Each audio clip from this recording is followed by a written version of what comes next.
প্রিয় শিক্ষার্থী বন্ধুরা, আশা করি সবাই ভালো আছো। সবাইকে আমাদের চ্যানেলের পক্ষ থেকে জানাই শুভেচ্ছা ও স্বাগত। হঠাৎ শারীরিক অসুস্থতার জন্য বেশ কিছুদিন যাবৎ ভিডিও আপলোড দিতে পারিনি, এই জন্য খুবই দুঃখিত। আজকে আমরা তোমাদেরকে ত্রিপুরা জব প্রিপারেশনের একটি মডেল টেস্ট নিয়ে আলোচনা করব। আমরা প্রতি সপ্তাহে ত্রিপুরা জব প্রিপারেশন শিক্ষার্থীদের জন্য একটি করে মডেল টেস্ট নিয়ে থাকি। তোমরা যারা মডেল টেস্ট দিতে আগ্রহী তারা আমাদের যে গ্রুপ রয়েছে, ফেসবুক গ্রুপ, সেই গ্রুপটি তোমরা জয়েন করতে পারো এবং সেখানে প্রতি সপ্তাহে পরীক্ষা দিয়ে নিজেকে যাচাই করার সুযোগ রয়েছে। আজকের পর্বে আমরা যেসব সার্কিট অ্যানালাইসিস করব, এই সার্কিটগুলো প্রতিটি বিভিন্ন জব এক্সামে এসেছিল, তাই প্রতিটি প্রশ্ন ভালো করে বোঝার অনুরোধ রইল। আর আমরা যেসব শিক্ষার্থীরা সার্কিট অ্যানালাইসিস করতে পারি না বা একেবারেই বুঝি না, একটু দুর্বল, তাদের জন্য আমরা পরবর্তীতে বেসিক ভিডিও ক্লাস দেব। সেখান থেকে তোমরা ডিসি সার্কিট খুব ভালো করে শিখতে পারবে। তো সেই পর্যন্ত দেখার আমন্ত্রণ জানিয়ে আজকে আমরা শুরু করছি। আমাদের যে প্রথম যে প্রশ্ন রয়েছে, বলা হয়েছে in the following circuit find I. এই সার্কিটটিতে আমাদের বলা হয়েছে যে কারেন্ট আই বের করতে হবে। তো দেখো, এই সার্কিটটি আমাদের কীভাবে অ্যানালাইসিস করতে হবে বা কোন পদ্ধতি বা কোন থিওরেম সেটি বলা হয়নি। এর জন্য আমরা আমাদের চয়েস মতো যে কোনো একটা থিওরেম ব্যবহার করে এখান থেকে আয়ের মানটি বের করতে পারবো।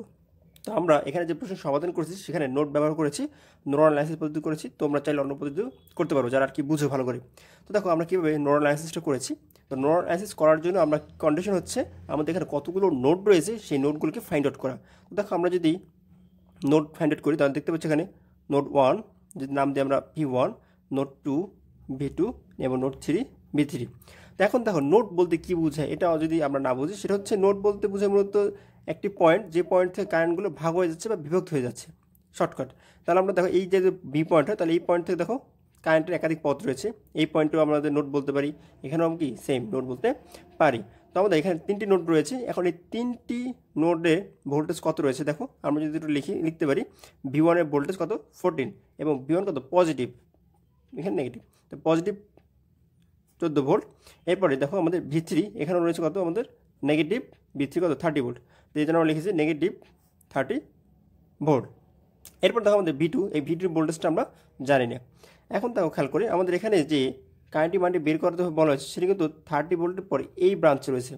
এখন আমরা যদি এই পয়েন্ট অর্থাৎ V3 এই যে পয়েন্ট রয়েছে, নোট পয়েন্ট রয়েছে, এই পয়েন্টে যদি KCL অ্যাপ্লাই করতাম তাহলে আমরা কী বলতে পারতাম, এখান থেকে দেখো 4 এম্পিয়ার যে কারেন্ট সোর্সটি রয়েছে, এই 4 এম্পিয়ার কারেন্ট এখানে আসতেছে। আর যদি আমরা এখানে 6 ওহম রোধ, এই রোদের ভিতরে কত কারেন্ট রয়েছে এটা জানা থাকতো, অর্থাৎ এখানে কারেন্ট কত হবে এই কারণে জানা থাকতো, তাহলে আমরা কী বলতে পারতাম সহজেই যে এই দুই কারেন্টের যোগফল হচ্ছে আমাদের কত আয়ের মান, বিকজ আমাদের এই দুই কারেন্ট এখানে আসতেছে আর এখানে কি বের হয়ে যাচ্ছে। KCL অ্যাপ্লাই করে আমরা বলতে পারতাম, কিন্তু আমরা তো 6 ওহমের কারেন্ট জানি না। এর জন্য আমাদের কী করতে হবে, এখন এই 6 ওহমের কারেন্টটি বের করতে হবে। এখন এই 6 ওহমের কারেন্টটি আমরা বিভিন্ন পদ্ধতি বের করতে পারি, আর নোট পদ্ধতি আমরা সহজে বের করতে পারতাম কীভাবে, যদি আমরা V2 ভোল্টেজ জানা থাকতো তাহলে V2 voltage minus V3 voltage divided 6, তাহলে আমরা কি এই 6 ওহমের কারেন্টে পেয়ে যেতাম। এখন এই V2 ভোল্টেজ বের করার জন্য আমরা কী করেছি দেখো, আমরা নোডাল অ্যানালাইসিস করেছি।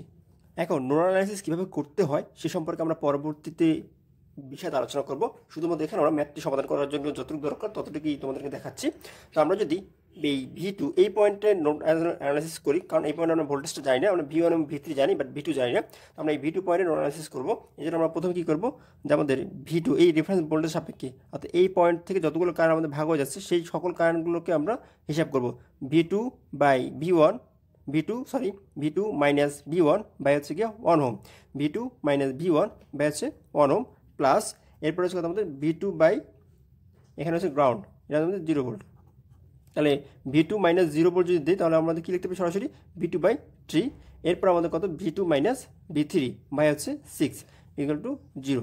এরপর আমরা যদি এখানে ইকুয়েশনে ক্যালকুলেশন করি দেখো আমরা কী লিখতে পারি, V2 মাইনাস V1 এর মান আমরা অলরেডি লিখে ফেলেছি 14, এই 1 দিয়ে ভাগ করলে যা আছে তাই থাকবে, plus V2 by 3 plus V2 minus এখানে দেখো V3 মান কত আমাদের মাইনাস 30 ভোল্ট, এই জন্য আমরা লিখেছি মাইনাস 30 ভোল্ট, তাহলে মাইনাস মাইনাস কী হয়ে যাবে প্লাস হয়ে যাবে 6।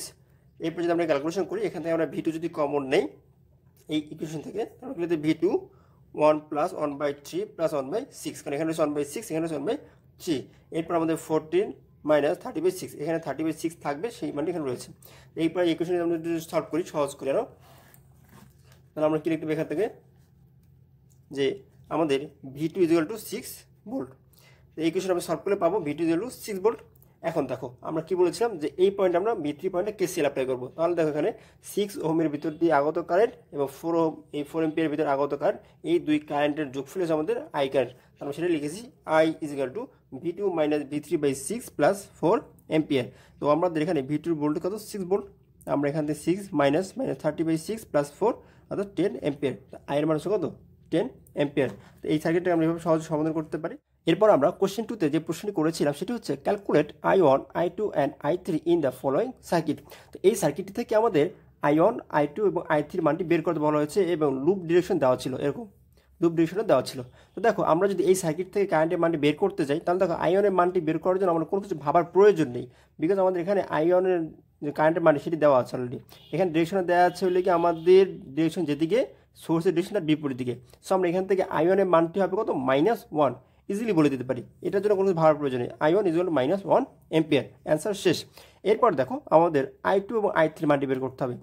তো আমরা যদি একটু খেয়াল করি এই যে 2 এম্পিয়ার যে কারেন্ট সোর্সটি রয়েছে এই সোর্সের দিকে একটু খেয়াল করো, দেখো এখানে আমাদের লুপের I2 কারেন্টে প্রবেশ করতেছে এবং I3 যে কারেন্ট রয়েছে সেটি কিন্তু এখান থেকে উল্টো দিকে ঢুকতেছে, অর্থাৎ I2 কারেন্ট যে দিক থেকে আসতেছে I3 কারেন্ট তার বিপরীত দিক থেকে আসতেছে। দ্যাটস মিন আমাদের এই পয়েন্ট, আমরা যদি এখানে একটা পয়েন্ট নাম দিই ধরো A এবং B, তাহলে A এবং B এর কারেন্টের পার্থক্যটা কীরকম হবে, কারেন্টটা দেখতে কেমন হবে, তাহলে কি লিখতে পারি যে 2 এম্পিয়ার = I3 - I2, অর্থাৎ A B এই ব্রাঞ্চের কারেন্ট। তো আমরা সেটা লিখে দেখো I3 - I2 = 2 ampere. That's mean আমরা এখানে লিখতে পারি I2 এর মান হচ্ছে I3 - 2 এই ইকুয়েশন থেকে।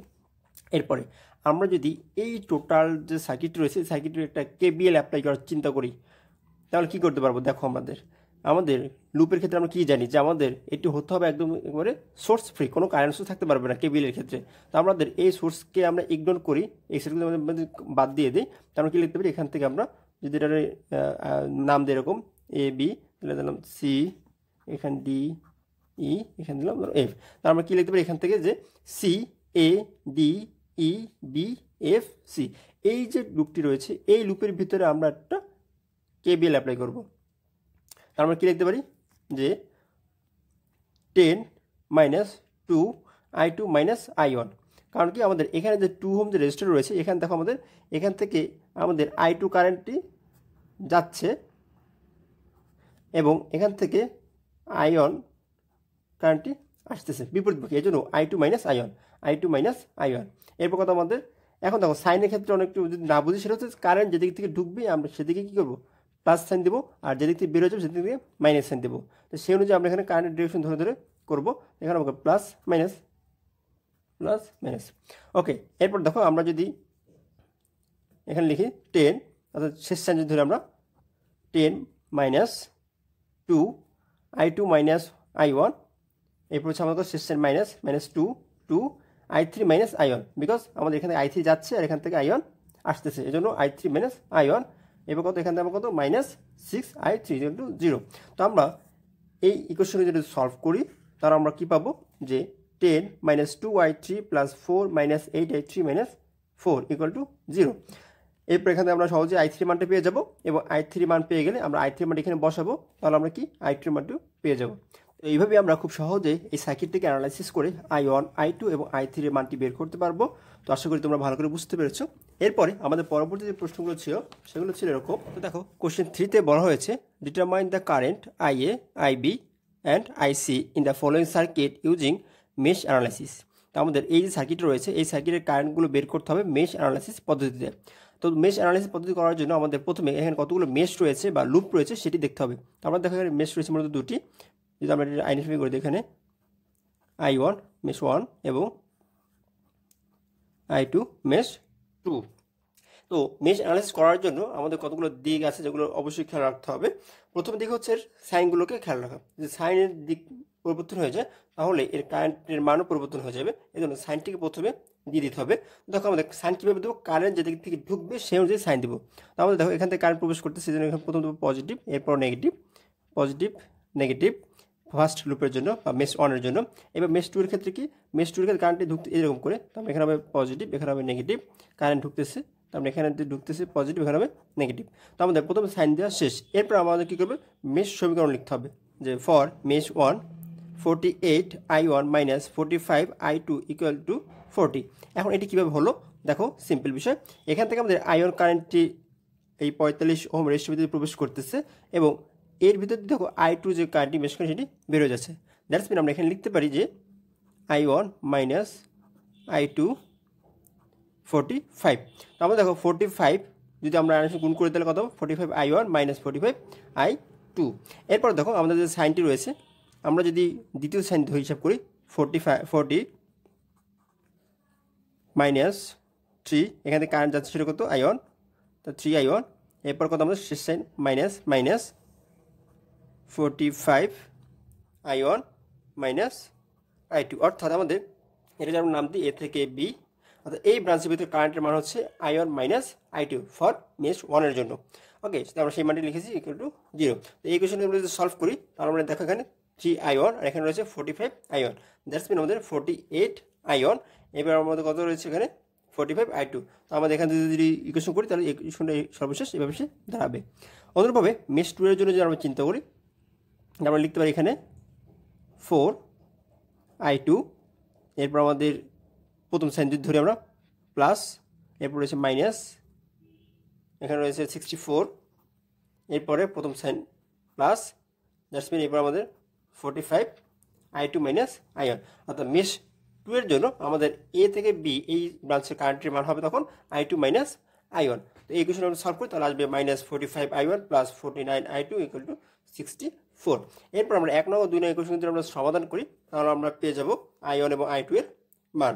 I1 এবং I2 এর মান যদি পেয়ে যাই তাহলে আমরা কি লিখতে পারি, এখান থেকে আমরা খুব সহজেই যে আমাদের এই যে কারেন্টটি প্রবেশ করতেছে I1 যে কারেন্টটি, সেই কারেন্টটি মূলত IA কারেন্ট, এবং আমাদের এই যে I2 যে কারেন্টটি আমরা এখানে লিখেছি, এই I2 কারেন্টটি মূলত হচ্ছে IC কারেন্ট।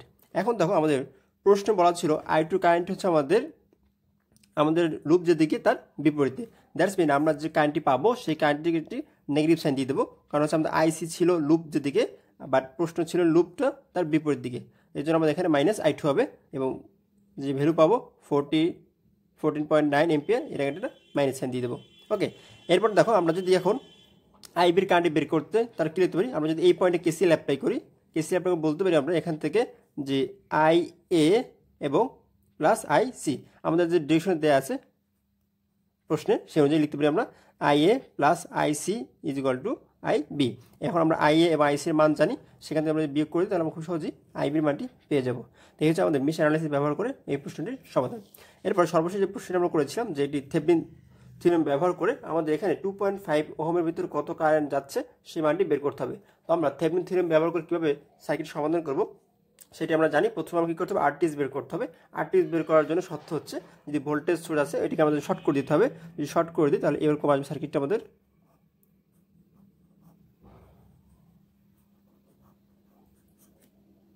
এবং আমাদের যে ওহমের কারেন্ট বের করতে বলতে হবে সেই লোডটিকে আমাদের খুলে ফেলতে হবে। আমরা লোডটি খুলে ফেললাম, আমরা এখান থেকে আমরা আরটিএস হিসাব করবো। তো আরটিএস যদি হিসাব করি তাহলে দেখো এখানে আমাদের 5, এই 5 এখানে রয়েছে 10, 6 এবং 4। এখানে আমরা যদি করি 5 আর 10 হলো প্যারালাল, 6 এর সাথে সিরিজ, 4 এর সাথে আবার প্যারালাল, তখন আমার আসবে 2.8 ওহম। আমাদের আরটিএস বের করা শেষ। এরপর আমাদের কাজ হচ্ছে ভিটিএস বের করা। তো আমরা ভিটিএস বের করব। ভিটিএস বের করার কন্ডিশন হচ্ছে আমাদের পুনরায় যে সোর্সটিকে আমরা শর্ট করে দিয়েছিলাম সেই সোর্সটিকে আবার পুনরায় বসাবো। এরপর আমরা এই সার্কিটের প্রবাহিত কত কারেন্ট আছে সেটি বের করব। তাহলে আমরা কী করবো, এখানে আমরা ভিটিএস পেয়ে যাবো। ভিটিএস বের করার সূত্র হচ্ছে এরকম যে এখানে যদি আমাদের ভিটিএসটা আমাদের যেহেতু এখানে রয়েছে, অর্থাৎ এইখানে যদি আমরা কেবিএল করি বা লুপ ব্যবহার করি তাহলে আমাদের এখানে এই যে 4 ওহমের ভিতরে যে ভোল্টেজটি হবে সেই ভোল্টেজটি মূলত এখানে আমাদের ভিটিএস হিসেবে কাজ করবে। এখন এই 4 এর কারেন্ট কত সেটি বের করার জন্য আমাদের কী করতে হবে, পুনরায় এই সার্কিটটির টোটাল আরটির মান বের করতে হবে। টোটাল আরটির কত হবে দেখো এখানে আমরা বের করেছি 10 ওহম। এরপর আমাদের মোট ভোল্টেজ দিয়ে 10কে আমরা ভাগ করে দিলে আমরা মোট কারেন্ট পেয়ে যাবো। অর্থাৎ আমাদের এই 50 ভোল্টের ভিতর হয়ে আমাদের এখান থেকে 5 এম্পিয়ার কারেন্ট যাচ্ছে, 5 ওহমের ভিতরে ওই সেম 5 এম্পিয়ার কারেন্ট পাচ্ছি আমরা। এরপর আমাদের দেখো এই 10 ওহম এবং আমাদের 6/4 10 এই অংশের ভিতরে আমাদের টোটাল কারেন্টই ভাগ হয়ে যাচ্ছে। যেহেতু আমাদের উভয় রেজিস্ট্যান্সের মান সমান, তাই আমরা বলতে পারি উভয় ক্ষেত্রে আমাদের কারেন্ট ডিভিডেশন হবে সমান। দেন আমরা নন ইনভার্টিং অপারেশন অ্যামপ্লিফায়ার অপারেশন কার্যকরণ নিয়ে আলোচনা করব। সেই পর্যন্ত সম্বোধন জানিয়ে আজকে মধ্যে এরপর আমরা বলতে পারি তাহলে i4 এর ভিতরে কত কারেন্ট যাচ্ছে 2.5 এম্পিয়ার। তাহলে আমরা যদি 4 এর সাথে 2.5 গুণ করে দিই তাহলে আমরা এখান থেকে খুব সহজেই 4 এর ভোল্টেজ পেয়ে যাব। আর 4 এর ভোল্টেজ যা পাবো সেটি হচ্ছে আমাদের মূলত থেভেনিন ভোল্টেজ। আমরা যদি এখানে লুপ ব্যবহার করি তাহলে বের করতে পারি, অথবা সরাসরিভাবে বলতে পারি যে এটি আমাদের থেভেনিন ভোল্টেজ, যেহেতু প্যারালাল ভোল্টেজ সমান। সো আমরা এখান থেকে আমরা দেখো থেভেনিন ভোল্টেজ পেয়ে গেলাম। এরপর আমাদের কাজ হচ্ছে কি সার্কিটটিকে রিড্র করা। তো সার্কিট রিড্র করার কৌশল হচ্ছে আমাদের যে লোডটিকে খুলে ফেলবো, আমরা যে আরটিএস বের করবো তাদের সাথে আমরা ভিটিএসকে সিরিজে কানেক্ট করে দেবো। আমাদের ভিটিএস পেয়েছি কত, আমাদের 10 ভোল্ট, আমাদের সেই 10 ভোল্ট, আমাদের আরটিএস কত ছিল, আমাদের 2.8 ভোল্ট, আর যে লোড খুলে ফেলেছি 2.5। এই দুটো আমাদের সিরিজে আছে, এই দুটো যোগফল আর 10 দিয়ে ভাগ করে দেবো, তাহলে আমরা কী পাবো, এই সিরিজের কারেন্ট পেয়ে যাবো। অর্থাৎ 2.8-এরও যে কারেন্ট হবে 2.5-এরও ওই একই কারেন্ট হবে। তো I = 2.5, অর্থাৎ এই লোডের ভিতর দিয়ে আমাদের 1.887 এম্পিয়ার কারেন্ট প্রবাহিত হচ্ছে। এই ছিল আমাদের ডিপার্টমেন্টাল যে সার্কিট অ্যানালাইসিস সেই প্রশ্নগুলো। এরপর আমরা কিছু নন প্রশ্ন করেছিলাম, সেই প্রশ্নগুলো আমরা এখন দেখবো একটু। এরপর দেখো আমরা ডিপার্টমেন্টের উপরে 3টি শর্ট কোয়েশ্চন করেছিলাম। প্রশ্ন ছিল এরকম যে তাপমাত্রা বৃদ্ধি পেলে পরিবাহীর বিদ্যুৎ পরিবহন ক্ষমতা কি হয়, হ্রাস পাবে। এরপর ছিল 45 ভোল্ট একটি ব্যাটারি আরআরতে একটি রেজিস্টর সংযোগ করে যদি এতে 1 মিলিঅ্যাম্পিয়ার কারেন্ট প্রবাহিত হয় তবে সেই আর এর মানটি কত। তো আমরা এখান থেকে কীভাবে সহজ পাবো, যে আমরা জানি I কত, V/R। সো আমরা বলতে পারি এখানে আর এর মান হবে V/I। তো আমরা এখানে ভোল্টেজ দেওয়া আছে এবং কারেন্টের মান দেওয়া আছে, সেখানে আমরা আর এর মান খুব সহজে বলতে পারি 45 ওহম। এরপর বলা হচ্ছে ভোল্টমিটারকে লোডের সাথে কীভাবে সংযোগ করা হয়, উত্তর হবে প্যারালালে। এরপরে ননের যে প্রশ্নগুলো ছিল যে সর্বাঙ্গীন শব্দের সঠিক প্রকৃতির প্রত্যয় রূপ কী হবে, সর্বাঙ্গ যোগ ইন। নীলাকাশ যে সমাসের উদাহরণ ছিল এটি হল কর্মধারা সমাস। চর্যাপদ যে ছন্দে লেখা হয় মাত্রাবৃত্ত। রসুল বিজয় কাব্যের রচয়িতা শেখ চাঁদ। যুগ সন্ধিকরণ কবি বলা হয় ঈশ্বরচন্দ্র গুপ্তকে। ইতিহাসমালা লেখক কে ছিলেন, উইলিয়াম ক্যারি। হুলিয়া কবিতাটির রচয়িতাকে, নির্মলেন্দু গুণ। তো এই ছিল আমাদের টোটাল মডেল টেস্টের প্রশ্নগুলো। তো আশা করি সবাই ভালো করে বুঝতে পেরেছো। এখানে শেষ করছি, আল্লাহ হাফিজ।